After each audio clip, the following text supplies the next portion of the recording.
che sono qui presenti e che poi avranno modo di parlare, grazie alle politiche che poi introdurrò, ma per primo devo ringraziare il padrone di casa, a cui lascio volentierissimo il microfono, il sindaco Mancucci. Grazie.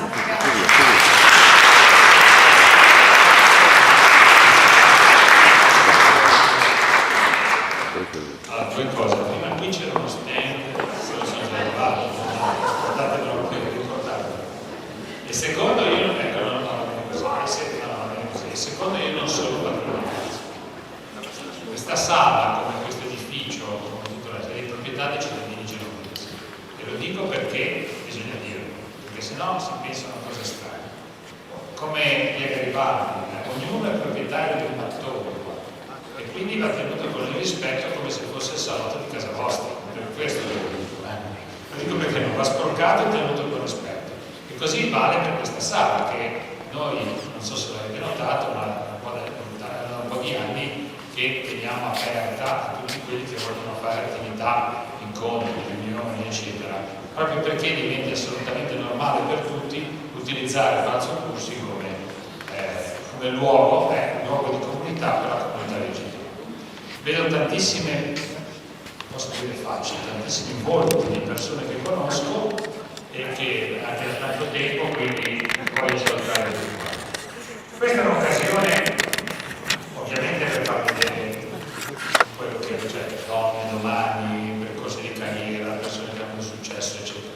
Per me è l'occasione per mandare a tutti voi e tutte voi un messaggio. Un messaggio che è quello ovviamente che riguarda la nostra città, ovviamente che riguarda quello che noi vogliamo fare per il futuro e quelle che sono le intenzioni. Non parlerò di infrastruttura di 6 miliardi e così via, perché sapete già queste cose, parlerò invece di un'altra cosa, perché l'occasione ovviamente del mese di marzo, della festa della donna e così via, è un'occasione che io ritengo valida per sottolineare alcune cose importanti. Alcune cose importanti che sono, prima di tutto, il fatto che io stesso, in prima persona, l'amministrazione, e penso a tutti i genovesi, dovrebbero approfittare di questa occasione per fare il punto, la fotografia di dove siamo oggi, di dove eravamo un anno fa o 10 anni fa e di dove vogliamo andare fra 5-6 anni, 10 anni. Ebbene, io ritengo che sia assolutamente opportuno mettere in chiaro che noi dobbiamo comportarci in maniera tale da evidenziare, sottolineare e apprezzare tutte le diversità di ciascun individuo, e nello stesso tempo dare a tutti le medesime opportunità, che non vuol dire gli stessi risultati, perché i risultati sono alla fine, dipendono dal merito, ma le opportunità invece devono essere uguali per tutti. E guardate che siamo ancora indietro da questo punto di vista. Io ho vissuto 22 anni negli Stati Uniti, ho avuto la fortuna di poter confrontare due sistemi e vi assicuro che in Italia abbiamo ancora molta strada da fare. Nel comune di Genova posso dire con orgoglio, anche se io c'entro poco, però posso dire con orgoglio, che abbiamo il 62% di personale femminile e quindi la minoranza sono i maschietti, che sono al 38%, e tra i dirigenti è ancora meglio, siamo al 65% di dirigenti femminili e soprattutto, cosa importante, grazie alla legge, non c'è nessuna differenza di stipendio, cioè di compenso economico tra una posizione, solo perché c'è una legge. In realtà in Italia, se voi fate questo discorso tra stipendi, diciamo, posizioni e organizzazioni identiche, talvolta c'è una differenza del 25-30%. E questo per me è un ostacolo enorme che dovremmo tutti quanti tirarci sulle maniche per risolvere. Primo punto importante. Secondo punto importante, nell'amministrazione comunale, diciamo, le donne hanno avuto un grandissimo, nell'amministrazione pubblica, le donne hanno avuto un grandissimo hanno fatto un grandissimo passo avanti negli ultimi 10-15 anni. Io direi che ora come ora proprio il problema di discriminazione c'è poco, probabilmente c'è nella testa di qualcuno, ma certamente non c'è nei sistemi. Ne è prova il fatto che, dico solo la mia esperienza, noi, il prefetto di Genova, io ne ho visti 4 di prefetti, da quando sono sindaco, 7 anni, 3 donne e un uomo. Quindi questo già vuol dire che su quella professione lì le donne hanno preso una posizione assolutamente normale come deve essere per tutte le parti. Per cui noi vogliamo valorizzare America mi hanno insegnato molto della diversità, ovvero sia ogni team di lavoro, ogni occasione per lavorare insieme deve avere diversità. Le diversità sono tante, non ci sono solo quelle di sesso, ci sono diversità di cultura, ci sono diversità di provenienza, ci sono diversità etniche. E in America, che sapete, è un melting pot, nel senso che ci sono razze di tutti i tipi. Per noi era molto importante avere ad esempio persone asiatiche nello stesso team, avere persone, diciamo, afroamericane e così via, perché questo vuol dire che ci sono espressioni di cultura diversa, poi in genere non la provenienza deriva dalla cultura, e le persone di cultura diversa aumentano il numero di idee e quindi danno forza al team di lavoro. Queste, guardate, che sono cose importanti. Fare il lavoro con persone tutte uguali vuol dire probabilmente fallire. Farlo invece con persone con grandi diversità vuol dire aumentare le probabilità di successo. Questo lo insegna la storia, lo insegna le dinamiche delle persone umane oggigiorno. A maggior ragione noi dovremmo considerarlo nelle amministrazioni pubbliche e lo stiamo facendo. Quindi io voglio dire che dal punto di vista nostro c'è un impegno veramente a far sì che ci sia. Io non voglio dire che devono essere tutti uguali, perché non è vero, ci devono essere invece tutti diversi. Scusate, come si dice, l'ossimoro, no? Non so come non so l'italiano, scusate questa contrapposizione. Ma è proprio così, noi vogliamo valorizzare le diversità, ma allo stesso tempo tutti devono avere le stesse opportunità. Cioè non ci devono essere opportunità diverse in funzione del sesso, in funzione della razza, in funzione di altre cose. Questo è assolutamente importante e voglio che sia sottolineato. Se poi abbiamo dei casi di persone che hanno avuto veramente successo di carriera, queste devono essere diffuse, bisogna poterne parlare, perché parlando di queste cose si impara che certe cose si possono ottenere. Si impara che tirandosi sulle maniche le cose si possono fare, cosa che forse uno se le vede gestite sui libri, di qua e di là, ma ci riuscirò mai a farlo. Io mi ricordo quando avevo un bambino che volevo fare tante cose. Ebbene, le cose si riesce a fare, basta tirarsi sulle mani per impegnarsi. Questa è la lezione che secondo me vorrei venisse oggi, sono certo che verrà da quello che vedranno le persone qui ci vanno. Quindi ringrazio tutti per essere qui. Ai signori Maschietti, è vero che ce ne sono un po', io dico sì, ricordiamocelo sempre questo discorso, perché talvolta tendiamo anche per l'educazione pregressa a dimenticarcelo, invece è giusto che noi lo facciamo e lo testimoniamo. E lo dico a loro, ma lo dico anche a me stesso. Grazie a tutti e buona giornata. Donne domani, ma iniziamo a parlarne oggi, no? In questa importante assise che lei, in qualità di Presidente, ci deve assolutamente presentare. Ma guardate, è stata un'idea, non lo so, improvvisa, è stato un lampo. Ho pensato, mettiamo un po' sul palco 4 donne rappresentative veramente importanti anche per la mia vita. Quindi c'è un legame, un fil rouge con tutte e 4 queste signore. Quindi ha fatto un po' un discorso personalistico, no, stiamo scherzando. No, non state scherzando, è esattamente così. Volevo dare un'impronta personale alla nostra associazione Genova Domani che riparte. Quindi per me era importante dare un segnale, intanto per incominciare alle donne, visto che sono una presidente donna, credo che sia molto importante comunicare la forza delle donne e la passione delle donne. Torniamo un attimo al tempo, perché tutto domani, no? L'associazione, il convegno, però invece ci sono veramente anche delle realtà cogenti che vi investono proprio come associazione, di cui volete, insomma, ovviamente affrontare. Guardate, i temi sono talmente tanti, grazie a questo sindaco sono noti perché comunicano abbastanza bene tutto quello che sta avvenendo in città. Noi appoggiamo questa giunta ed è fondamentale, in questa giunta ci sono moltissime donne ed sono importantissime, Genova Domani appoggia assolutamente questo sindaco, infatti è stato anche una delle liste civiche che ha appoggiato nelle ultime elezioni del 2022, tutti i progetti sono alla luce del sole, quindi li conoscete senz'altro. Restiamo ancora un attimo sul convegno, su questo importante incontro. 4 donne, 4 protagoniste, ha già detto appunto importanti per la sua vita, ma li vogliamo un po' tratteggiare brevemente.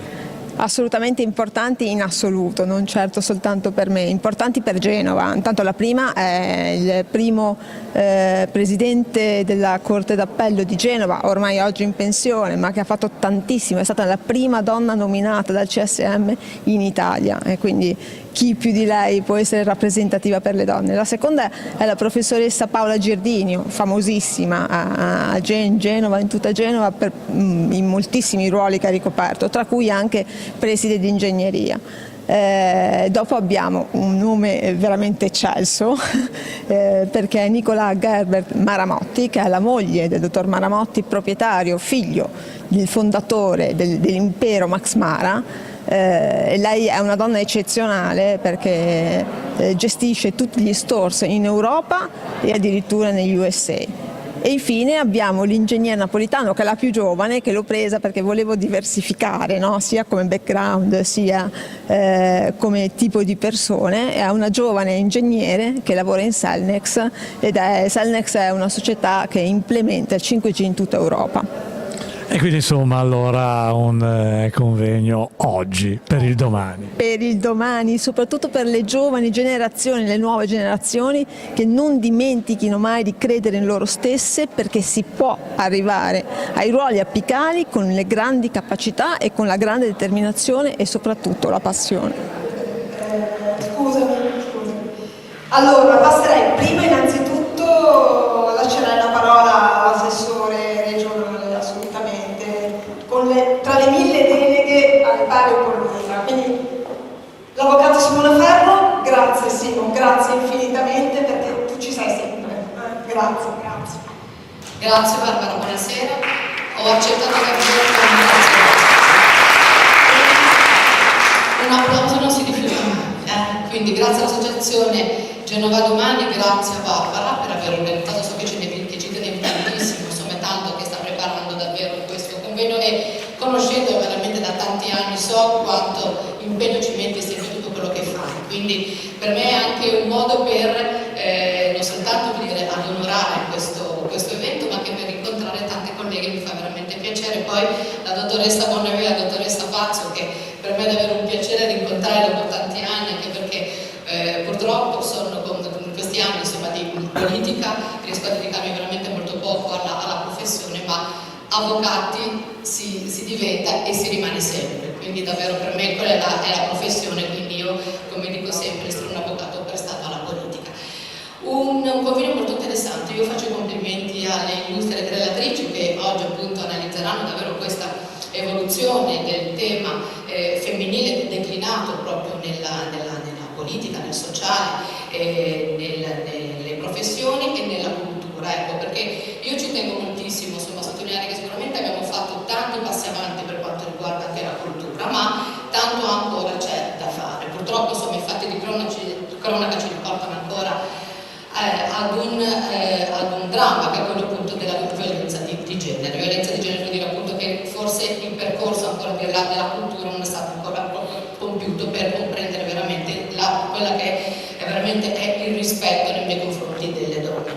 E, come assessore alle pari opportunità, insomma, io mi dedico sempre, tutti gli anni, la settimana del 25 di novembre, a visitare proprio i centri antiviolenza, perché anche se noi siamo una terra stretta da mari e monti, quindi siamo ovviamente una regione piccolina rispetto alle altre, sono veramente tante le differenze che si presentano nei centri antiviolenza da Levante e Punta Ponente. E devo dire che un elemento che è sorto e che diciamo va a stare un po' alla base spesso di quelle che sono le vere e proprie violenze fisiche, deriva proprio dalle cosiddette violenze economiche. Quindi la violenza economica è una forma di violenza molto subdola che porta a esercitare un controllo da parte degli uomini sulle donne, quindi io ti privo delle tue sostanze economiche in maniera tale che io ti possa controllare. Quindi ho preso proprio spunto da queste, da queste esperienze verso proprio i centri antiviolenza e ho voluto per la prima volta organizzare il 29 di novembre scorso un convegno sulla violenza economica. È stata una giornata molto interessante, con un bellissimo dibattito dove hanno partecipato davvero tante rappresentanti del mondo professionale, ordini degli psicologi, del mondo del giornalismo, per poter proprio veramente analizzare. E che cosa è emerso?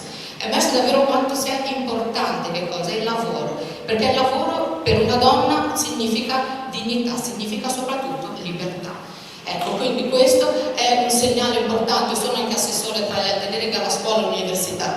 Ad esempio si sono registrate, io punto molto anche su questo argomento, si registrano purtroppo ancora all'università delle percentuali basse delle ragazze che si iscrivono alle materie scientifiche, le cosiddette materie STEM. Ecco, finalmente quest'anno è stata anche approvata proprio con una proposta di legge che è stata approvata all'unanimità in Parlamento, dell'istituzione della settimana delle materie STEM. Le materie STEM, come immagino sapete tutti, è l'acronimo proprio di scienze, tecnologia, ingegneristica e matematica. Devo dire che Regione Liguria è già molto avanti su questo, infatti grazie proprio anche al progetto Scuola Digitale di Liguria, insieme a Liguria Digitale lavoriamo moltissimo affinché proprio le ragazze che vivono diciamo che frequentano ancora appunto la scuola superiore possano entrare diciamo in confidenza con quella che è il mondo che diciamo è sempre stato più di appannaggio maschile, quindi un mondo più scientifico, in maniera tale che anche loro insomma si possono mettere alla pari, ma non perché noi vogliamo che ci siano tante iscritte donne e tante iscritte uomini, perché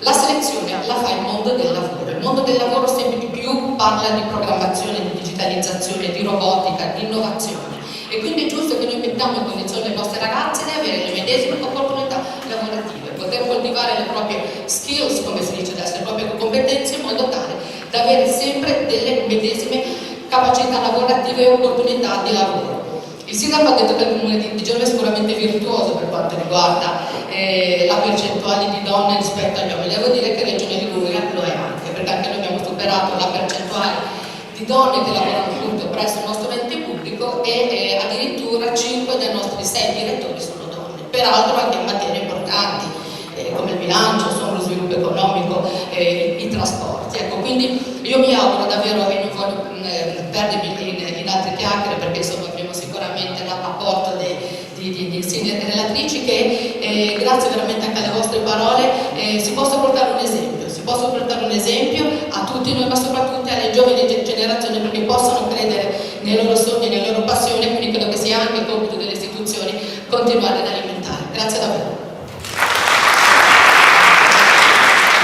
Assessore, una giornata importante, un'importante declinazione, tante testimonianze, poi c'è stato anche il suo intervento, lo abbiamo sentito, e insomma questo è il racconto di chi ce l'ha fatta, e a volte con qualche difficoltà in più, e forse di troppo. Beh, ringrazio l'avvocato Barbara Grasso davvero per aver organizzato questo evento, questo convegno, che vuole ripercorrere un po' l'evoluzione del mondo femminile sotto il profilo politico, sociale, professionale e anche appunto da un punto di vista culturale. Io infatti nel mio intervento ho puntato molto su questo aspetto, perché la cultura, quella che forse ancora un pochino manca. Purtroppo i fatti di cronaca ci riportano troppo spesso ancora a casi di violenza di genere, e ciò significa quindi che quella cultura del rispetto, della non discriminazione ancora appunto deve essere accresciuta, deve essere ancora inseguita. Uno degli aspetti della violenza di genere che riguarda poi sicuramente porta all'argomento di oggi è l'aspetto della violenza economica. Ad esempio la violenza economica è un tipo di violenza molto subdola che limita le donne nella loro disponibilità a poter utilizzare le proprie sostanze economiche, un controllo quindi esercitato dai loro uomini sui loro stipendi, o quantomeno anche magari anche la privazione di poter avere un'attività lavorativa propria finalizzata al controllo e quindi al fatto appunto di non renderla libera. Quello che io invece voglio andare a sottolineare, grazie anche a un importante convegno organizzato per la prima volta in Regione Liguria sul tema della violenza economica lo scorso 29 novembre, è stato proprio quello di sottolineare l'importanza del lavoro come libertà, il lavoro come dignità, e io credo che le insigni rappresentanti di quest'oggi siano donne che sicuramente possono essere di grande esempio alle nuove generazioni, che possano veramente comunicare di avercela fatta grazie alla passione, grazie alla perseveranza, perché sicuramente non si arrivano non si raggiungono i grandi risultati senza comunque il sacrificio, e quindi davvero spero che da questo convegno possa sorgere, possano emergere degli elementi tali da poter continuare a convincere le ragazze che tutto tutto è possibile, davvero, anche con un piccolo lavoretto, ma quantomeno invitiamo sempre le donne a potersi realizzare ed essere sempre competitive nel mondo del lavoro al pari degli uomini, questo è importante. Non vi nascondo la mia emozione, non me la voglio nascondere, anzi, ve la voglio proprio raccontare, ve la voglio regalare la mia emozione. E spero di poterlo fare durante questo colloquio, questa chiacchierata con queste fantastiche signore. E allora io inizierei con la dottoressa Maria Teresa Bonania, primo nel vero senso, perché si dice primo presidente. Marco, acceso il microfono, scusami. Ok. Primo presidente della Corte d'Appello di Genova, oggi in pensione, ma se vuoi sederti puoi stare seduto, come preferisci tu. È stata la prima donna nominata alla CSM, primo presidente della Corte d'Appello in Italia, signori, in Italia, insieme poi specificherà, perché è talmente modesta che specificherà, perché non è esattamente solo la prima. Comunque io ti prego di raccontarci un po' la tua storia, se ti fa piacere, poi magari ti farò qualche domanda. Grazie tantissimo. Adesso ecco, si vede la mia esperienza tecnica. Funziona o no? Funziona. Io ringrazio per questa meravigliosa accoglienza e conosco la nostra speaker, organizzatrice da tempo, e l'ho vista alla prova della sua capacità professionale e la mia. Per me cosa posso dire? Non so da dove cominciare. Guarda, sai che cosa ci puoi raccontare? Esatto, io ho passato del tempo bellissimo con questa signora, perché è una signora fantastica, di una modestia che ha dell'incredibile, che una persona che è arrivata ad un ruolo apicale così possa essere così carina, così gentile, così la sua umanità nel tuo ruolo, veramente da primo presidente della Corte d'Appello, per tutte le colleghe, te lo potranno confermare tutte, perché sono venuta a salutarti e l'hanno fatto apposta, perché loro sanno quanto tu sia sempre stata così equilibrata. Allora io ti pregherei di renderci partecipi della tua carriera, di come è iniziata la tua carriera, quando vinsi il concorso in magistratura, che cosa mi dà bene? È iniziata, anzi, proprio nel peggiore dei modi, da quello che avevo pensato, e non si sente. Non sento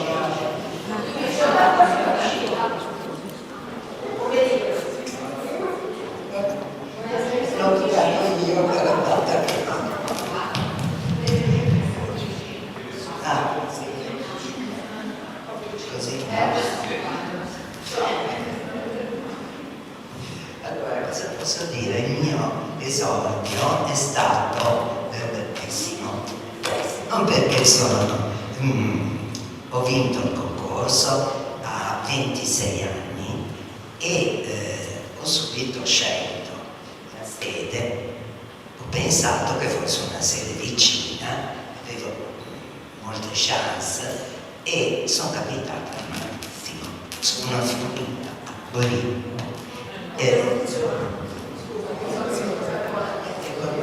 No, non è qua. Vado. E questo sì funziona. Io non ho la percezione. E dicevo, è stato un flagello finire a Torino, perché era il momento clou del terrorismo. E io che prediligevo il civile, il settore civile, invece sono stata piazzata al settore penale. E quello che mi è capitato è stato il peggio del peggio. Sono stata minacciata di morte a viso aperto. È capitato qualcosa che avevo pensato, ma questo è un segno del destino, vuol dire che me ne devo andare e devo dimettermi. Una volta che ho pensato questo, poi le cose sono migliorate, perché perché sono passata dal settore penale, che all'epoca era il peggio del peggio, al settore civile. E allora mi sono reintegrata con quello che era il mio prediletto settore di appartenenza. Dopo questo infausto inizio poi ho ottenuto sono stata ancora 3 anni al civile e a Torino, e poi ho ottenuto il rimpatrio che io il primo giorno che ero arrivata a Torino avevo già chiesto il trasferimento a Genova e avevo capito, no, questo clima che non mi piaceva per niente, e quando sono tornata a Genova sono effettivamente rinata e non mi sono più mossa di qua. Da questi esordi tutto quello che poi ho seguito è stato solo una crescita e un miglioramento. Il clima di questa città è stato magnifico, gli avvocati adorabili, deliziose, persone amiche, collaborative e soprattutto splendide. Allora, una giornata importante perché venite lei e le altre ospiti a portare veramente il segno della propria vita, della propria esperienza, della propria professione importante. Beh, me lo lasci dire dal cuore, voi ce l'avete fatta in un mondo in cui a volte poi si dice che le donne sono penalizzate, e succede, però voi ce l'avete fatta. Come ce l'ha fatta lei? Ma per caso. E cominciamo bene l'intervista. Senza tanti meriti, tutto normale, è andata una cosa dopo l'altra e è andata bene così, mi è piaciuta molto la vita che ho fatto. Beh, ora ripartiamo con l'intervista, no? Nel senso che lei l'ha messa un po' giù così, cioè, c'è qualcuno che ha invitato anche il messaggio, diceva, a studiare, impegnarsi. Lei ha dovuto faticare un po' di più dei suoi colleghi? Forse sì, perché all'epoca eravamo guardate con una diffidenza, insomma, c'era questa prevalenza e questa priorità maschile. E allora era molto difficile riuscire a introdursi, però è andata bene. Però vede che allora non è stato proprio tutto così normale come lei si era un po' sminuita, se vogliamo. Il senso di giornate come queste è il senso di intervenire, di raccontarsi e raccontare. Questo è importante, no? Trasmettere un proprio patrimonio personale. Sì, e soprattutto un messaggio alle discendenti che vogliono intraprendere un tipo di attività e che devono avere fiducia in loro stesse. Allora facciamo così, a me da giornalista se dicessero magari a mia figlia dico no, non fare il mestiere del papà. Lei invece che giudizio che... L'avrei fatto di dire non fare il mestiere del papà e della mamma, perché anche mio marito è collega, però quello che vogliono fare i figli vogliono, infatti la figlia ha fatto cardiologa a Milano e invece il figlio è al Consiglio di Stato, quindi ha seguito noi. Vabbè, vede, allora le femmine sono state più disobbedienti, vabbè. Ma insomma è una questione genetica. Sì, infatti. E poi c'è un altro pezzo di vita con cui all'improvviso mi sono ritrovata a lavorare perché mi sono infilata nel mondo della tecnologia e mi sono ritrovata di fronte a questa signora che è la professoressa Paola Giardino, oggi docente di elettrotecnica e ingegneria, già preside di ingegneria. Poi il mio microfono, vabbè. E soprattutto presidente di Star 4.0 che si occupa di cyber security. Te lo passo e non essere polemica con quelli sopra. Cioè, mi vuole tanto bene, ma che cazzo è sempre? Sempre, cioè, è così sempre, lo giuro. Cosa devo fare? No, perché come lei, quando ti dicono raccontati, dico, ma perché mi devo annoiare la gente con la mia vita? Cioè, ce n'ho già abbastanza per nessuno. No, hai fatto tanto, no, perché tu me lo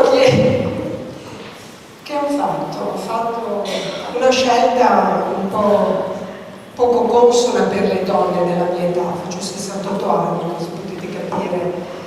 Quando iniziai a fare fisica nel 1975 era una scelta un po' particolare, eravamo poche, sempre di più che ingegneria, ma ancora peggio, ancora più meraviglioso, ancora di più il fatto che il 50% della mia tesi andai a farlo a ingegneria su alternatori con materiali superconduttori, cioè che mi guardavano un po' strani, ma questa cosa perché non si occupa di borse, di vestiti, non mi frega niente, cioè preferisco andare in cancelleria spesso per funzionare, perché sono pieno.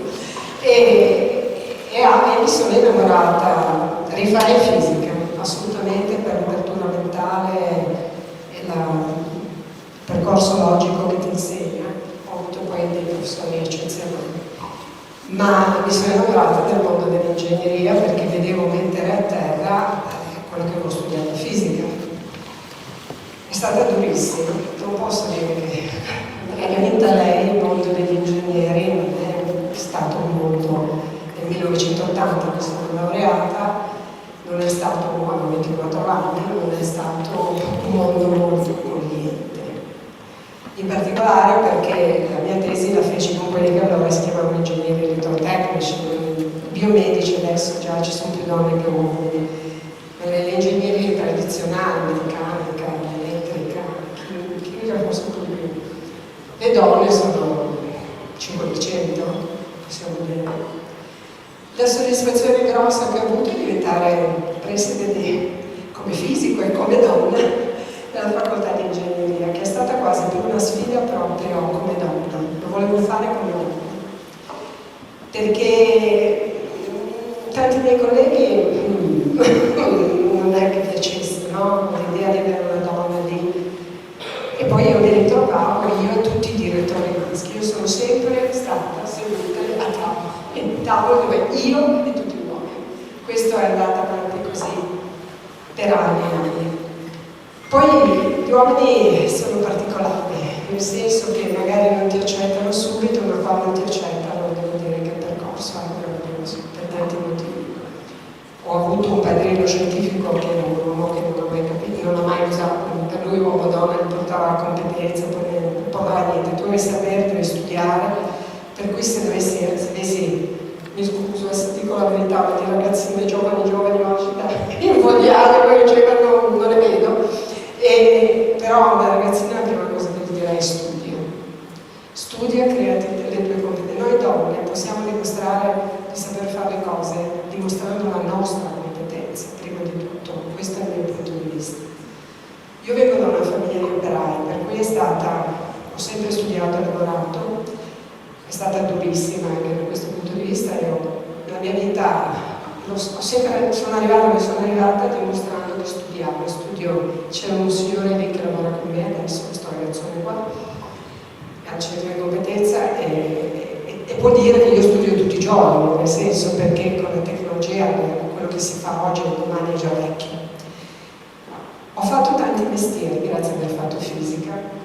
Uno dei mestieri che mi ha insegnato tantissimo, oltre a fare il professore universitario che ho nel cuore, perché prima di tutto vengono i ragazzi, a me trasferire conoscenze ai ragazzi è una cosa che mi piace in assoluto. E ho fatto il valutatore di impatto ambientale durante il legge obiettivo governo Berlusconi, con una quantità di opere, tra cui il ponte sullo stretto di Moselo, che hanno fatto adesso, che approvavamo nel 2004. Ed è stata una cosa che, di nuovo lì, parlando di esperienze tutte diverse da come l'accoglienza della donna, quando avevo la responsabilità di impianti tipo centrali, di inceneritori, di prodotti, cose di questo genere, arrivavano i proponenti, uomini, curiosamente, amministratori delegati di aziende, mi guardavano e dire, questo adesso non capisce niente. Figuriamoci se sa come è fatto un motore elettrico, no? Questo io l'ho vissuto e dirmi che è stata facile mentirei, perché io ci rimanevo male ogni volta. Poi ho imparato a tirar forzi e poi quando ti cominciano ad accettare invece diventi la collega da proteggere, e anche da un punto di vista. E per cui adesso però sono anche gli anni, è tutto più semplice. Tutto più semplice. Ho realizzato un altro mio sogno. Abbiamo vinto nel 2019 un bando che si chiama Vallise per diventare centro di competenza Industria 4.0, atto a supportare le piccole e medie imprese a compiere la transizione digitale. Abbiamo costruito qualcosa che secondo me possiamo dire che è unico in Italia, che fa delle cose fantastiche. Il nostro sindaco ci chiede supporto, molte volte stiamo supportando il comune di Genova a mettersi in sicurezza dal punto di vista cyber. Cercheremo di farlo, adesso abbiamo risposto ai bandi dell'Agenzia Nazionale Cyber Security per i 2 porti più importanti che abbiamo nel territorio, e il sindaco mi ha riconosciuto una cosa bellissima, proprio perché io ho sempre creduto, poi che anche in particolare quando ero preside sono stata la fondatrice dell'Associazione Genova Smart City insieme al vice sindaco di Sarella.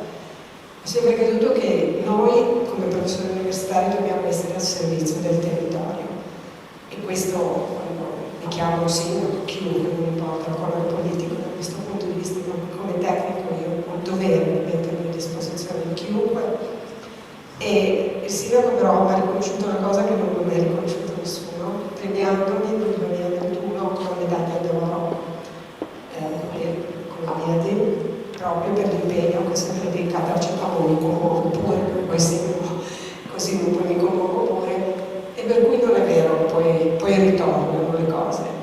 E le cose più belle comunque che mi sono ritornate le mie ragazze, ovviamente, che dopo anni, ora ho già i figli, no? Quindi devono seguire le lezioni, che dopo anni, quando mi incontro per la strada, mi salutano, mi chiamano e mi dicono grazie. Questa è un'esperienza bellissima. Solo una cosa però voglio dire sulle stelle, se posso. È verissimo quello che dice lei. Purtroppo però questo deriva dalla cultura gentile in Italia. Non è solo una carenza, mancano le donne perché culturalmente tu devi andare a fare lettere, no? E non ingegneria.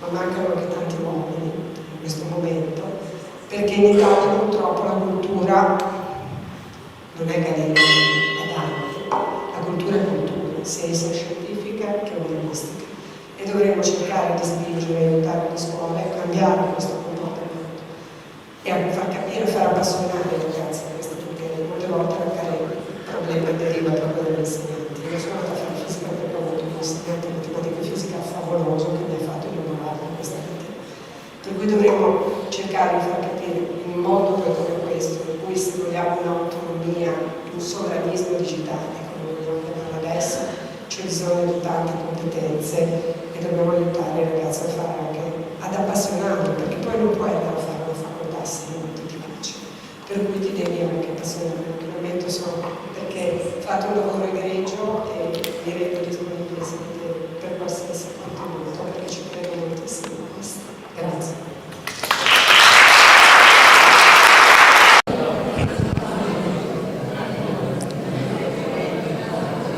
Giornata importante, declinazione delle donne domani, no? Però insomma, come abbiamo detto anche nell'altra intervista, è importante parlarne anche oggi.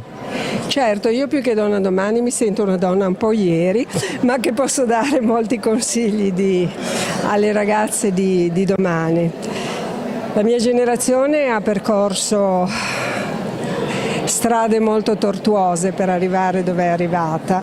Oggi forse la strada è un pochettino più tracciata e avrei molto piacere di vedere che quello che nell'immaginario collettivo è d'uomo, vedere qualche ragazza che invece si lancia a ingegneria, a fisica, a matematica, nelle materie STEM, tra l'altro così importanti nel mondo dell'industria di oggi. Se ci crediamo ce la vogliamo fare, ma ce la dobbiamo fare perché abbiamo competenza, perché studiamo e perché siamo brave. E perché dovete faticare di più, magari? Lei ha parlato di strade tortuose. L'ha detto lei. No, l'ha detto lei. Sì, dobbiamo faticare, abbiamo faticato molto di più per dimostrare che riusciamo a percorrere una strada dobbiamo percorrerla molte più volte per dimostrare che la sappiamo fare bene. Questo però, come sempre, c'è il rovescio della medaglia, ci rende più forti, ci fa studiare di più e forse a parità di preparazione diventare anche più brave in certe situazioni. È il valore dell'esempio? È il valore dell'esempio, ma la cosa importante è applicarsi comunque sempre per studiare tanto. Allora, che dire, su questa per me voi mi chiederete, ma perché oggi è qui presente la dottoressa Nicolà Maramotti, che è l'impero Max Mara, pensate, l'impero Max Mara. Adesso ve lo dico subito perché c'è un aneddoto della mia vita che è molto importante, ancora più importante di quello che lei immagina, dottoressa, ancora più importante, ma forse nella mail credo che lei abbia già intuito. Un giorno entro da Max Mara, io vado da Max Mara da tantissimi anni perché mia mamma amava Max Mara e quindi noi passavamo delle giornate, dei pomeriggi da Max Mara, e quando passavamo insieme, mia mamma è mancata 2 anni fa. Un giorno io entro da Max Mara e la responsabile che è presente Eleonora, mi dice: ma guarda che c'è il dottor Maramotti e la moglie della dottoressa Guerra. Ti fa piacere se ti ripresento? Volentieri. E quindi ho avuto questo incontro meraviglioso che mai nella vita avrei immaginato di avere, perché insomma non potevo immaginare di incontrarmi nella mia vita, onestamente. E abbiamo parlato a lungo, davvero a lungo. È nata subito un'empatia che da parte mia senz'altro sì, ma che ho in qualche modo percepito.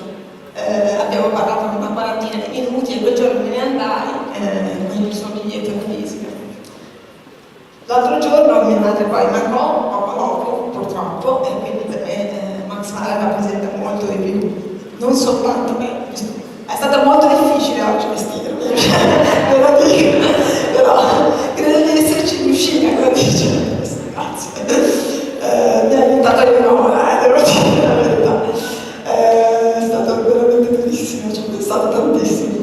E quel giorno me ne andai, quindi con questo ricordo forte, sicuramente un po' di mia madre che già stava male allora, quando mancò sicuramente il primo pensiero ogni volta che passo di fronte a quel negozio, che entro dentro quel negozio, è mia madre, e quindi non posso non commuovermi oggi.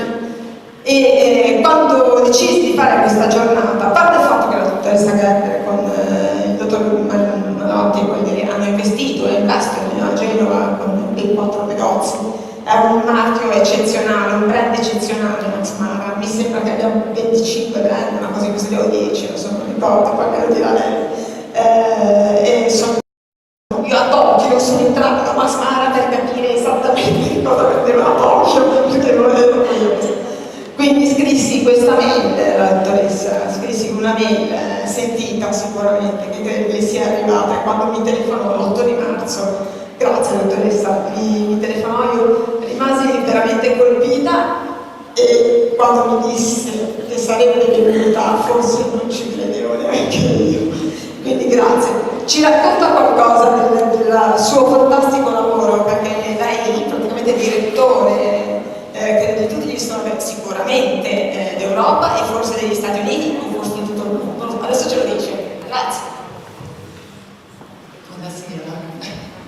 Grazie, sono super onorata di essere qua, vedo il tuo quasi. Perché comunque è stato un momento molto emozionante, perché quando siamo venuti qua per inaugurare il nuovo negozio di Max Mara, io e mio marito un sabato ho detto dai, andiamo dopo il Covid finalmente fuori Genova e incontriamo lei e mio marito, che normalmente è abbastanza schivo, non parla tanto, la stampa non l'ha mai visto, quindi io ho visto lui aprirsi a spiegare una giacca sartoriale a lei e ho detto allora il suo mestiere lo ama davvero.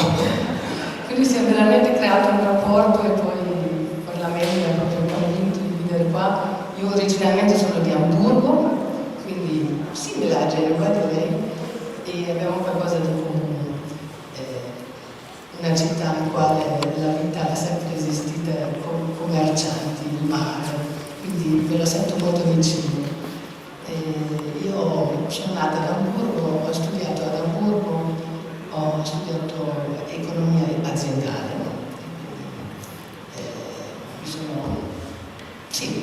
Ho avuto un sogno di fare carriera, un sogno di avere una famiglia, volevo tutto. E un uomo ha creduto in me, il mio datore di lavoro ad Amburgo mi ha detto ti mando dopo un Junior Management Program a New York a gestire la mia filiale più importante nella gioielleria sulla Fifth Avenue, quindi vengo dal retail, vengo dal negozio, mi piace tantissimo.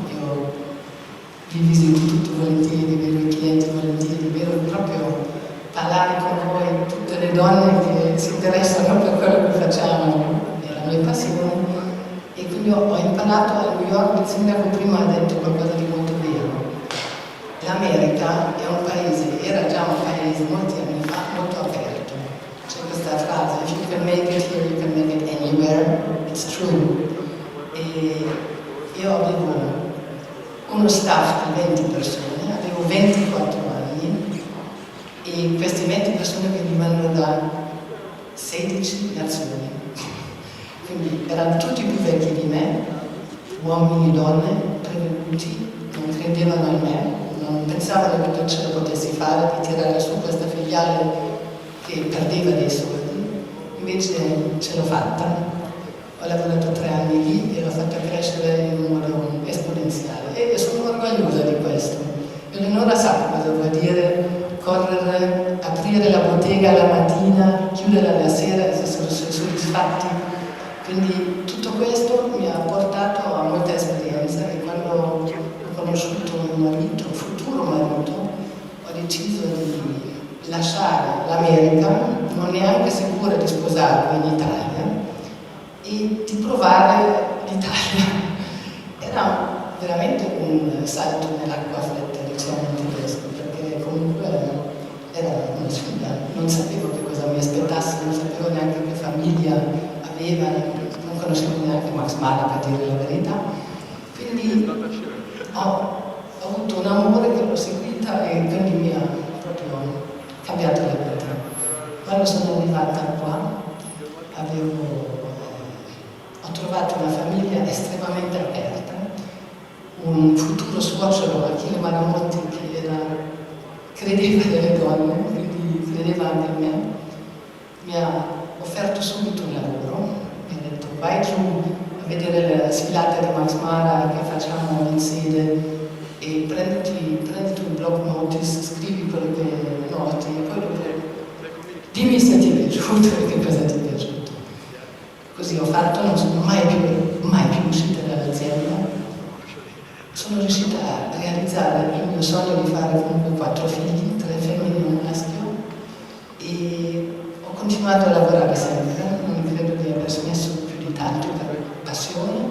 Sono riuscita comunque a fare la mamma, poi non so quanto presente, onestamente perché mi piace anche tanto, ma mi è piaciuto. Ho cercato l'aiuto in casa perché chiaramente come donna non puoi fare tutto, se vuoi crescere anche solo un po' nella carriera ogni tanto chiaramente devi fermarti perché è chiaro che crescere i figli non è la cosa più facile del mondo e vuoi anche dare i valori, vuoi stare vicino, quindi tutto questo è stata una sfida poi anche in Italia, accettare una donna che è ambiziosa, che vuole crescere. Non è stato sempre così facile, nonostante che abbiamo un'azienda in quale abbiamo il 75% di donne, quindi solamente di sede abbiamo 1600 donne su 2350 impiegati, quindi direi che siamo abbastanza forti come donne e crediamo molto nella formazione di tutti, chiaramente, non solo le donne ma anche le donne.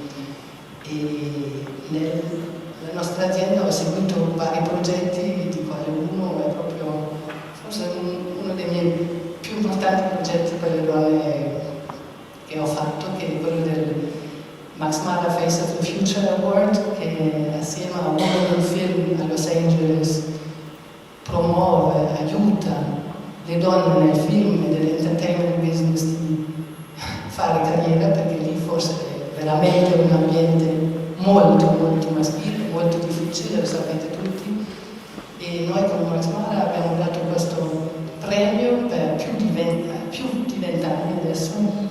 Sono andata ogni anno a dare il premio alla nuova attrice e promuovendo così la loro carriera e mantenendo anche la comunicazione abbastanza alta di quello che sono le donne in questo business e quanto devono essere supportati di programmi un po' diversi per crescere. Siamo riusciti perché comunque le donne in questa industria sono molto di più di una volta. 20 anni fa ancora non si parlava tanto di questo, però noi siamo partiti presto e così abbiamo fatto anche per le donne artiste, che non so se avete mai sentito del Max Mara Art Prize for Women, questo molto rinomato premio per delle donne residenti in UK, che le dà la possibilità di fare 6 mesi, Max Mara le finanzia 6 mesi in Italia per poter realizzare un'opera d'arte che poi la collezione Maramotti, che è la collezione di arte contemporanea della famiglia, poi acquista e presenta assieme alla Whitechapel in fase finale, quando comunque ha già avuto successo nella Whitechapel, poi comunque viene acquistato da noi. Direi anche che questo premio è un premio importante per le donne. Poi proviamo chiaramente in tutti i modi, abbiamo un asilo, perché abbiamo un asilo di fianco alla manifattura di San Maurizio, dove noi produciamo ancora i nostri cappotti, le nostre giacche per voi e per facilitare un po' di più anche chiaramente la vita delle donne con i bambini piccoli, lì hanno dei posti riservati per loro, quindi anche questo è qualcosa. Parlando delle donne di domani, oggi noi crediamo molto. Una giornata importante, un consesso importante, una presenza importante. C'è da parlare di donne, il convegno ne parla il domani, noi ne parliamo invece oggi. Io sono molto onorata di essere qua in questa stupenda sala di Genova e vi ringrazio molto per questo onore che avete fatto a me, a Max Mara e a tutte le donne, perché è un momento molto importante per loro. Credo che come Max Mara ci siamo sempre occupati molto delle donne, della loro formazione, di sostenerle nei loro lavori e quindi sono molto felice oggi di poter parlare con voi. Ci ha già fatto un po' di anticipazione di quello che poi sarà, come dire, il suo intervento, no? Ci dica qualcosa di più, ci anticipi qualcosa di più. Ma mi hanno detto che il mio intervento doveva essere spontaneo, quindi non mi sono neanche preparata, perché abbiamo tante cose da raccontare e abbiamo un'azienda in cui il 75% delle persone sono donne, sono femminili, quindi le abbiamo sempre provato a sostenere. Achille Maramotti, mio suocero, è stato proprio bravo a credere nelle donne e quando ho fatto la terza figlia mi ha detto sono molto contento. Beh, questo è molto bello, questo vuol dire che un brand importante come il vostro proprio ha come dire, una sua vocazione e un sostegno, no? Anche per questo tipo di attività. Sì, soprattutto attraverso i vestiti. Sono una protezione per noi, no? Ci fanno sempre stare bene, ci danno fiducia in noi stessi. Beh, nel vostro caso una bella protezione, un'importante protezione. Beh, insomma, parlando anche di moda, parlando appunto di vestiti, vuol dire anche a volte riuscire a sentirsi a proprio agio, magari svolgere bene anche la propria attività, qualunque essa sia. È molto vero questo, è proprio quando sei davanti a una lunga giornata, come donna comunque siamo multitasking, che abbiamo i figli alla mattina da portare a lavoro, fuori il cane, fatto la colazione, vai a lavoro, hai dei meeting, poi magari alla sera hai anche un impegno, devi andare a un aperitivo, direttamente dopo il lavoro devi avere un bel vestito da poter reggere tutto questo. Ah, ecco, non c'è un outfit differenziato, però insomma pensavo che ci fossero vari outfit. No, noi andiamo con un outfit, mettiamo degli accessori diversi e poi trasformiamo l'outfit. Va bene, allora io ringrazio, competenza e molta simpatia e molta competenza. Grazie.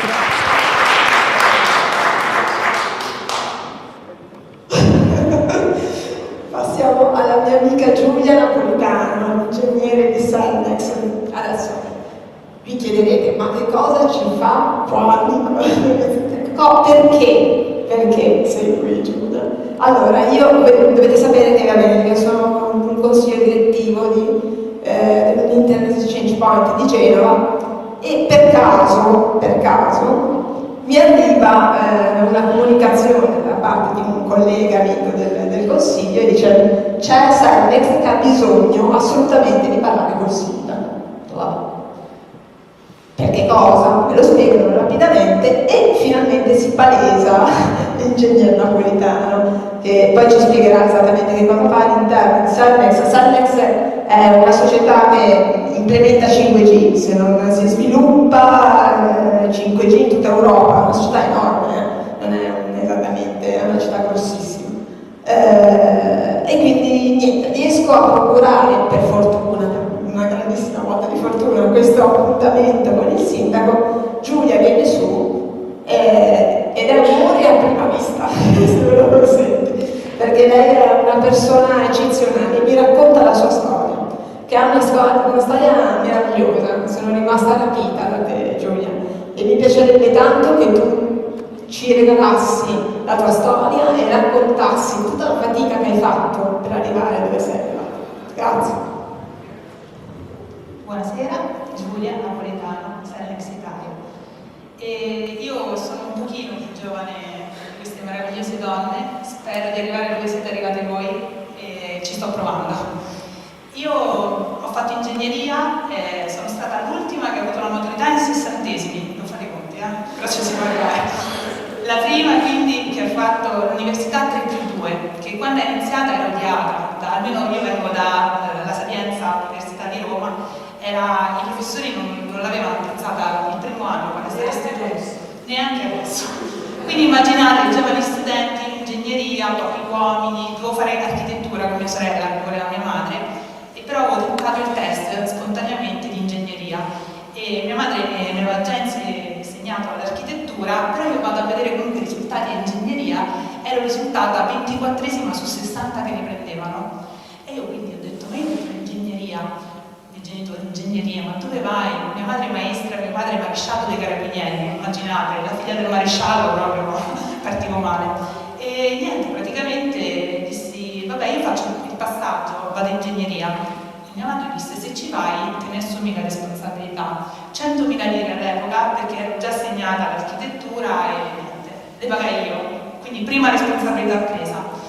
Intraprendo il cammino, mi piace, mi diverto, c'è il gruppo studio. Soltanto che quando arrivo nei 3 anni prefissati, perché ovviamente non potevo sgarrare, quelli erano i genitori, davano quello come i tempi, la paghiamo noi nei tempi giusti. Però era appunto il primo ciclo, quindi la tesi alla fine era di 6 mesi come quella vecchio ordinamento, una fatica che non finiva più. Quindi mi faccio questa tesi, mi laureo, arrivo lì, sciopero per un anno dei professori perché non volevano approvare il nuovo programma del +2, non erano d'accordo. Spero, perché mi ci sono trovata in mezzo, capo e collo, e da lì quindi mi sono trovata un anno ferma, che per me era atroce perché io dovevo arrivare, dovevo lavorare, dovevo fare, e devo dire che lì abbiamo trovato professori accoglienti che hanno capito che non saranno stati 10, perché comunque eravamo in corso di studio e quindi ci trovavamo col problema, quindi chi in un dipartimento, chi in un altro ci hanno dato un contratto per un anno. E siamo andati avanti, però da lì ovviamente la vita poi è un po' strana perché in quell'anno bisognava lavorare per confermarsi e intrapresi il servizio civile, perché all'epoca non c'era più neanche la leva, le donne potevano fare qualcosa e quindi che non fa il servizio civile, e lo feci in prefettura a Roma, in protezione civile.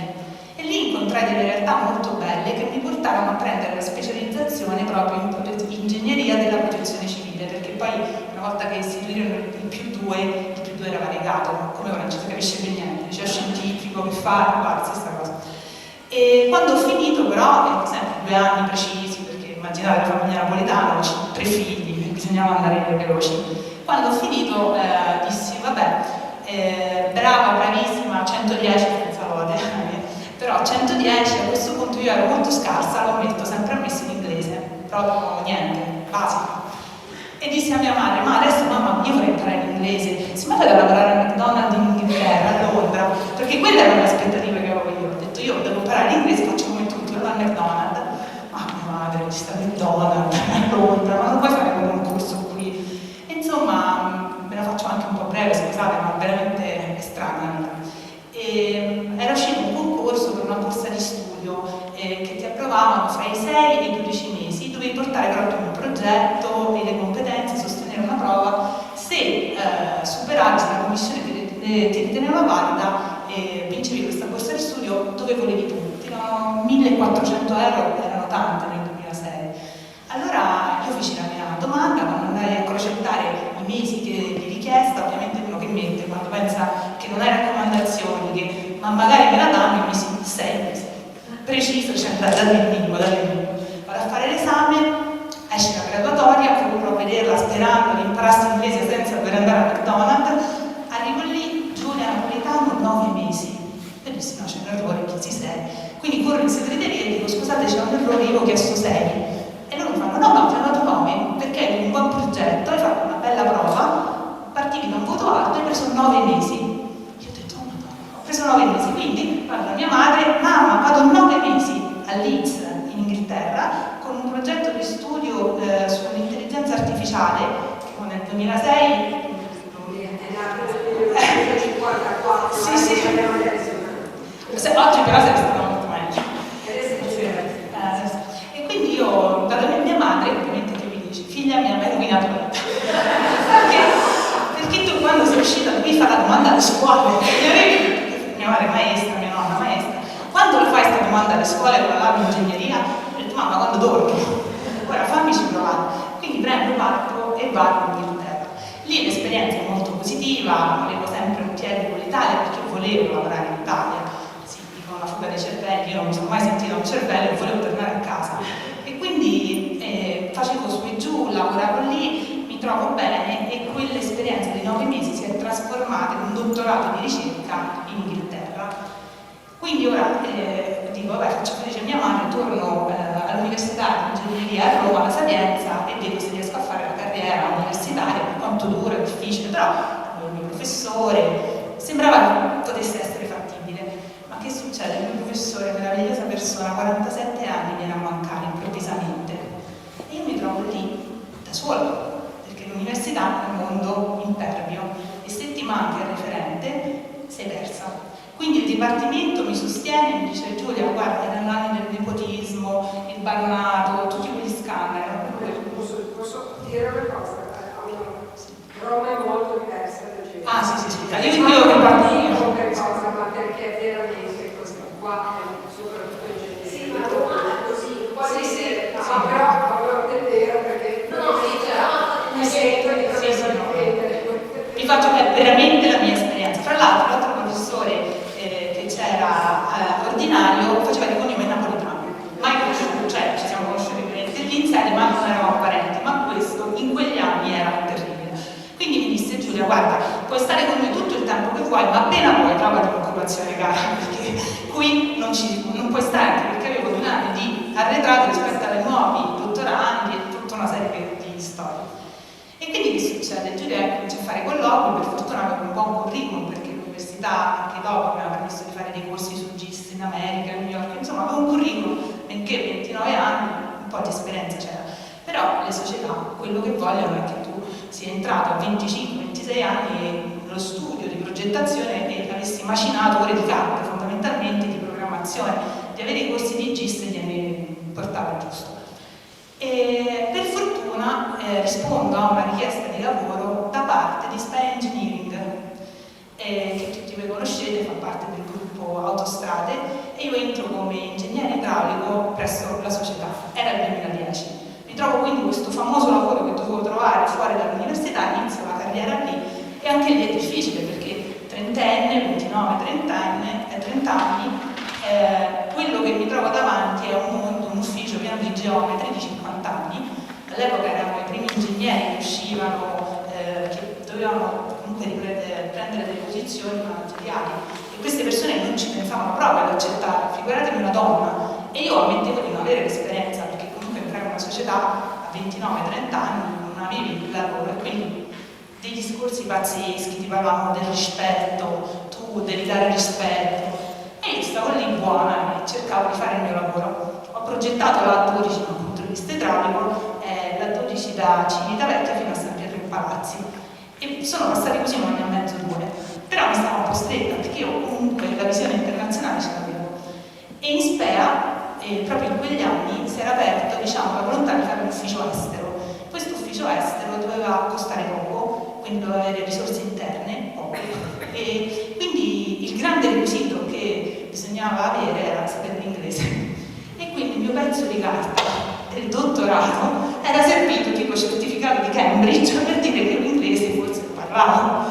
Quindi l'ho presentato e hanno preso me a Roma e un ragazzo a Milano, e più due, diciamo, più grandi, 2 persone più grandi che dovevano fare da referenti.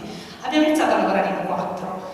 Ve lo racconto perché all'inizio mi hanno preso tutti in giro, perché quello che mi è stato chiesto di fare era di fare traduzioni. Traduzioni perché la società era molti anni che non faceva estero, e quindi non c'era un pezzo di carta in inglese.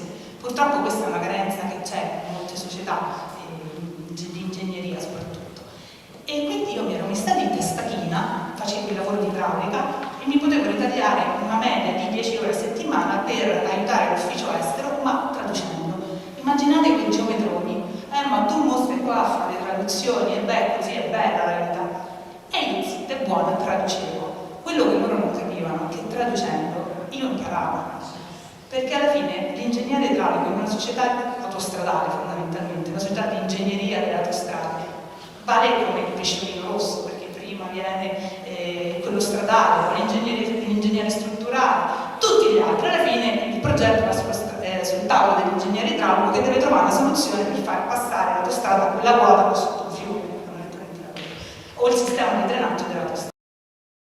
Quello che feci quindi è lavorare, come hanno fatto tutte le mie colleghe, e imparare, così apprendevo le altre materie. Quello che era l'idraulica lo sapevo, ma tutte le altre no. È successo che dopo 2 anni loro non se ne sono neanche accorti, però io conoscevo perfettamente il processo di gara, perché noi ovviamente andavamo su gara internazionale, e i processi della società. Dovevo conoscere tutte le procedure, perché noi ci dovevamo rivendere come clienti. E quindi a un certo punto i ruoli apicali che erano stati ricoperti da personaggi uomini della mia società, a un certo punto un mio collega si trasferì, e quindi rimase scoperta l'Africa. Voi immaginate, no? 700 dipendenti. Chi ci vuole andare in Africa? Nessuno. Volevano andare tutti in Europa, andare nei Balcani, darci l'America, ma chi ci vuole andare in Africa? E quindi Giulia alza la mano. E questi rimasero, dice, ma che vai in Africa? Sì, ci vado io in Africa. E io ricordo che insomma mi fecero il discorsetto, tu dimostra e poi ottieni già questo. Quindi io mi presi la mia bella valigia, volavo ogni domenica notte, arrivavo solitamente in Etiopia, in settimana, metà settimana cambiavo paese perché dovevamo risparmiare, quindi la stessa persona girava su più paesi, e il venerdì sera riprendevo notte un aereo, solitamente triangolavo da Istanbul, e alle 4 del mattino del sabato riatterravo in Italia, perché la donna deve stare anche a casa. E quindi io tornavo ogni sabato e domenica a casa preciso, puntuale, e la domenica notte ripartivo. Questo era un accordo con la società, nel senso avevo anche colleghi maschi che stavano fuori periodi di 2 settimane, però io volevo conciliare anche, diciamo, con la famiglia. E quindi feci questa esperienza per almeno 5 anni, 5-6 anni. Fu un'esperienza bellissima. Sono vaccinata anche contro la polvere, la febbre gialla, tifo, colera, cioè nessuno voleva fare quella vita, solo io ho dato la disponibilità. Però ero contenta perché visitare l'Africa non come turista da safari, che è bellissimo per carità, però come persona che lavora con ingegneri africani vi assicuro che è tutta un'altra storia. E nel 2018 accade la tragedia che tutti noi conosciamo, crolla il ponte Morandi, e l'effetto mediatico che ha avuto il Genoa Bridge è stato in Africa come in Italia. L'ufficio estero praticamente chiude. Noi che partecipavamo a gare internazionali non avevamo più i requisiti per partecipare. Quindi il primo ordine di scuderie è stato: fermi con l'ufficio estero, iniziate a andare avanti col corrente. E quindi le cose si mettevano male anche per noi. E incominciamo a pensare come facciamo, cioè 10 persone che erano lì dentro hanno avuto paura, perché hanno detto: ora noi dove andiamo a lavorare? Per fortuna in quegli stessi anni, poco prima, il Gemini e Atlantia si sono unite e quindi le società di ingegneria, quelle dell'aeroportuale e quella autostradale, erano fuse. Quindi rimaneva un settore, quello degli aeroporti. Mi dissero: Giulia, c'è la salvezza agli aeroporti, sulle strade, autostrade non c'è nulla da fare, però nel settore degli aeroporti lo possiamo sviluppare, perché quello viveva di vita propria. E vengo trasferita a Fiumicino. Fiumicino è vicinissimo a Roma, io oggi ci vivo, però prima no, e vi assicuro che spostarsi da Roma a Fiumicino era come cambiare città, paese più o meno. Però io accetto la sfida, perché comunque bisogna essere flessibili, e approdo a Fiumicino. La prima cosa, era dicembre 2019, la prima cosa che chiedo è di essere affiancata agli ingegneri aeroportuali per imparare a fare quel mestiere, perché se poi vuoi andare in giro con i clienti a vendere un prodotto, che in questo caso si chiama aeroporto, come minimo devi conoscere bene, perché se no non sei professionale. A questo punto quindi inizio il mio percorso, e che arriva? Il Covid. E ragazzi, forse sono io, non lo so, però è una tragedia. Io arrivo lì e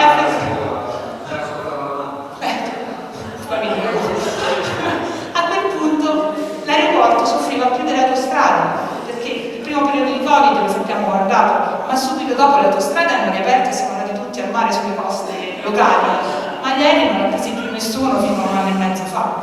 Quindi incertezza totale di quello che si poteva fare, e io mi sono ritrovata anche a quel punto a dover fare qualcosa della mia vita, perché se no io veramente non avevo fatto la domanda alle scuole e non andava bene.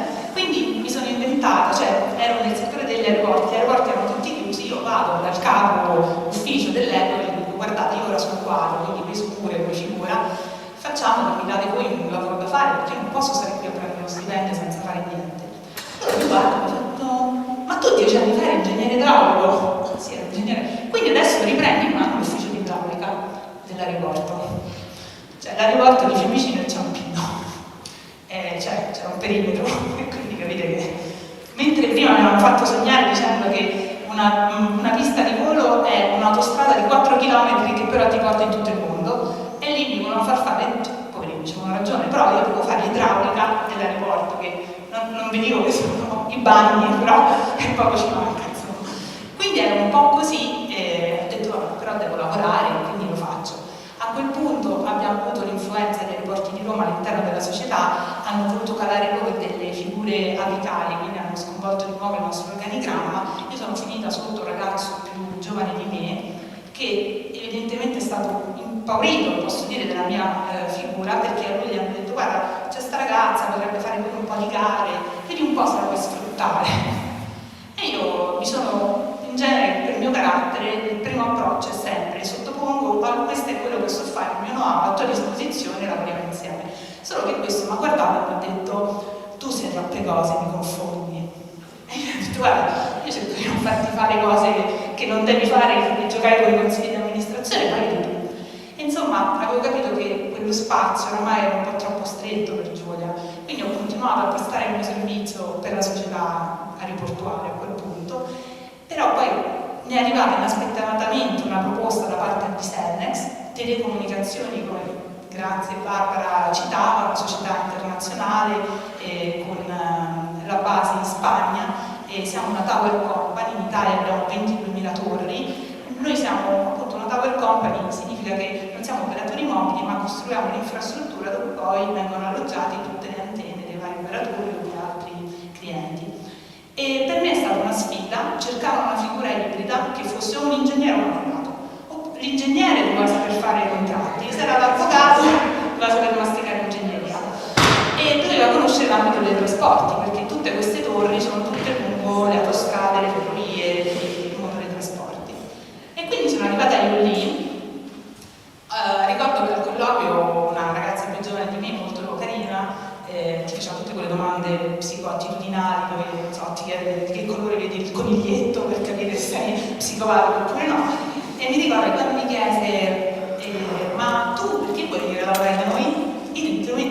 ve conosco. Ho detto io vorrei solo migliorare, invece gli ho detto e tu perché ci lavori? Ti trovi bene? Cioè, gli ho ribaltato completamente la domanda. Lei l'ho vista talmente spiazzata che alla fine mi ha detto vabbè dai ti vieni. E quello che è successo poi nella vita è che sono passata in questa nuova realtà bellissima e mi trovo molto bene, perché i casi della vita quando uno si impegna, o comunque non so, forse sono fortunata nonostante le peripezie da carabiniero che ho raccontato, e mi hanno messo a coordinare i progetti internazionali CEF, e sono progetti appunto di corridoi 5G che connettono l'Italia attraverso il TEN-T con i paesi esteri. In questo momento sto curando un progetto tra l'Italia e la Francia attraverso il Frejus, abbiamo fatto l'anno scorso Italia-Austria ed ero qui esattamente un mese fa quando ho conosciuto Barbara per il corridoio Genova-Basilea che abbiamo proposto alla Commissione Europea per il finanziamento. Non sappiamo se insomma, ci verrà assegnato, lo speriamo, però è stato veramente un bel progetto con una diciamo, compagine di società incordata molto, molto ricca e quindi sono state tutte esperienze. Sono venuta qui per parlare col sindaco, per dirgli qual era la nostra intenzione e avere un supporto da parte della città nel caso ci aggiudicasse il progetto e vedete i casi della vita. Ho conosciuto Barbara, sono diventata la quarta vittima, li ho conosciuti e ho l'onore di essere. Giornata importante, momento importante di declinazione dell'essere donna. Il convegno è su domani, però noi oggi ne dobbiamo parlare proprio qui, oggi, con lei. Il senso del suo intervento oggi a questo convegno? Io sono Giulia Napolitano, sono la giovane donna, anche se anche le altre sono giovanissime per me, però sono la più piccola e sono quella che porterà la speranza per chi è ancora lungo il cammino, per arrivare ancora verso obiettivi sempre più grandi. Ecco, però insomma, non lo so, poi può essere anche una verità, ma a volte si dice che insomma le donne nel mondo del lavoro sono penalizzate. Beh, direi che lei non è un'espressione del contrario. Come ha fatto? Cosa è successo? Senza mollare mai e lottando, perché bisogna lottare e fare qualche sacrificio in più alle volte rispetto alla categoria degli uomini, è vero e non mi vergogno a dirlo. Quindi sacrifici perché magari bisogna coniugare determinati tipi di attività, no? Tra quelle familiari a quelle del lavoro. Entriamo ancora un po' nello specifico. Lei si è preparata a qualcosa? Ci dica, no? Lei prima di andare in diretta in onda dicevamo no vabbè ma io non mi sono preparata a niente. Lei, il suo lavoro lo affronta così oppure invece posso immaginare che nelle sue espressioni lavorative ci sia tanta preparazione? Sicuramente sì, io sono un ingegnere, in questo momento mi occupo di telecomunicazioni, è fondamentale quando si entra sul campo come project manager di dare un'immagine comunque, non dico di serietà, ma di affidabilità. Le persone vogliono questo da un ingegnere e quindi per lasciarsi guidare i team di lavoro vogliono vedere una persona sicura e senza troppe esitazioni. Io cerco di fare questo. Il suo sguardo su Genova invece? Genova è un po' anche la mia città, la conosco molto bene e diciamo mi ha adottato un po' negli anni passati e quindi per me ha un significato particolare e sono felice di essere qui proprio per testimoniare il mio passato anche in questa città. Grazie, sono felicissima, credo che sia andata bene. Allora, tanto per ricominciare grazie a queste fantastiche signore, quindi la dottoressa Maria Teresa Bonavia.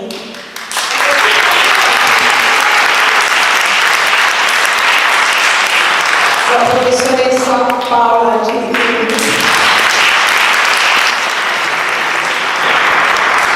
la dottoressa Nicolà Gardner,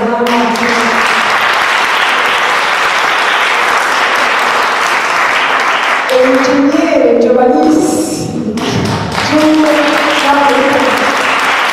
Grazie a tutti, grazie alla situazione grazie ai nostri politici, i consiglieri comunali Lorenzo Pasi, Federico Barbieri, grazie a Laura De Petro, grazie a Francesco Pesco, il mio vice, grazie a Marco Santagliano, grazie a tutti quanti, non vedo l'assessore Tosso e da quale parte ancora giù, grazie tantissimo Andrea Lenni, Matteo Altamura. Genova domani vi dà appuntamento al prossimo evento.